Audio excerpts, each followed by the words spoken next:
जिल्हा परिषद सार्वजनिक निवडणुकीसाठी सोमनाथूर गटातून मी माझी आई राधिकाबाई कांबळे यांचा भारतीय जनता पार्टीकडून फॉर्म भरला होता। गेल्या 7 वर्ष झाले पक्षामध्ये काम करतोय। पक्षाचे सर्व पदाधिकारी सर्व 90 ते 95% लोकांनी मला शिफारस केली होती। तिकीट लातूरून माझ्या यादीमध्ये होतं, पण दलाल उदगीरचा दलाल, नेहमी दलाली करणारा, पक्षाची दलाली करणारा माजी आमदार गोविंद केंद्रे व त्यांचे सुपुत्र राहुल केंद्रे यांनी पक्षात काम न करणाऱ्या कार्यकर्त्याला 25 लाख रुपये घेऊन त्यांनी उमेदवारी विकली।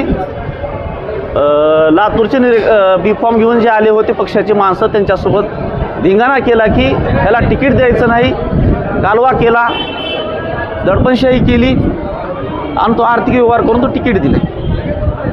आता एक लिस्ट राहिला पक्षासोबत आलेली, आपण तुम्हाला तिकीट कटवलं गेलं, आता पुढची भूमिका काय असणार आहे? मला भारतीय जनता पार्टीने माझं तिकीट कापलं नाही, कार्यकर्त्यांना कापलं नाही, पुढे नेत्यांना कापलं नाही, फक्त एकमेव दलाल गोविंद केंद्रे यांनी माझं तिकीट कापले। मी भारतीय जनता पार्टीच्या कार्यकर्त्याच्या दारात जाणार आहे, जनतेच्या न्यायालयात जाऊन मी दाद मागणार आहे आणि अपक्ष निवडून लढवणार आहे। पक्ष निरीक्षक एका ठिकाणी गेल्याच्या तुम्ही गेला होता, तिथं काहीतरी दटापट झाल्याची चर्चा उदगीरमध्ये आहे। त्यांच्या घरामध्ये एबी फॉर्म देण्यासाठी जेव्हा लातूरून लोक आले, कोणाच्या घरात? दलाल गोविंद केंद्रेच्या घरामध्ये, तेव्हा त्यांनी धिंगाणा केला, ह्या साधूला तिकीट द्यायचं नाही। आता जाणीवपूर्वक मी काय कोण्या काठचा होतो का, त्यांना काय केलं काही नाही, माझ्या त्यांच्या धुऱ्या बंधायचे काही भांडण आहेत, काही विषय नाही। का त्यांनी जातीवाद केला, का जाणीवपूर्वक दुश्मनी काढली, आर्थिक व्यवहार 25 लाख रुपयाचा झाला आहे, मधली गोष्ट आहे, खरी आहे। तिथं काही पुरावा आहे? पुरावा आहे का? चर्चा फार आहे, नेहमी करतात, त्यांचा धंदाच आहे तो।